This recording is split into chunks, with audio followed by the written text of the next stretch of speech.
Okay, here's the graph of a hyperbola that satisfies these requirements. Question is, how did I figure that out? Key to understanding how to graph a hyperbola is focusing on where the center is located. In this case, we're told it's centered at the origin. And here's HK, which has coordinates 0, 0. By the way, this is the standard form for the equation of a hyperbola with center at HK with a horizontal transverse axis. Now, I like to think of A as the distance from the center to one of the vertices, or the center of the hyperbola is also the midpoint of the transverse axis, which means that this distance has to be a 3 and this distance has to be a 3, which tells you that A is 3.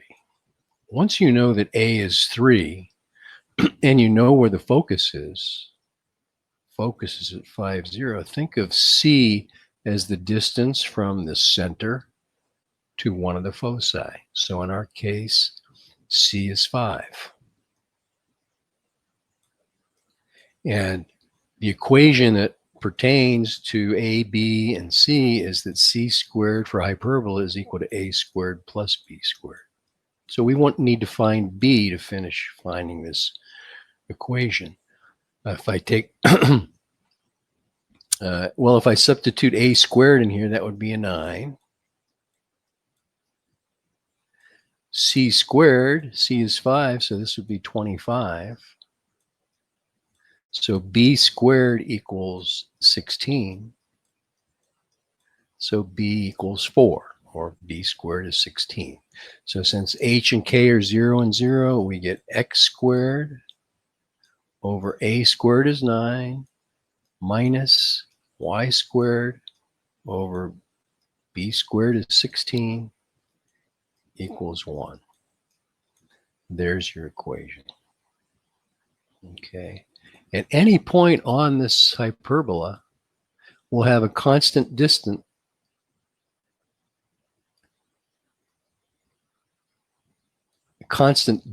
in the distance between the foci. So this distance minus this distance will remain constant for any point on the hyperbola, the difference between them. Okay, and I'm going to post the URL to this Desmos graph where I created this, and if you visit that URL, you'll see some other interesting characteristics, like the little rectangle that you can draw to get the asymptotes, the equations of the asymptotes. The asymptotes look something like this. And you can actually move this point around the hyperbola and see that the distance between the difference between the different distances to the foci remains constant. So there you go. Hope that helped.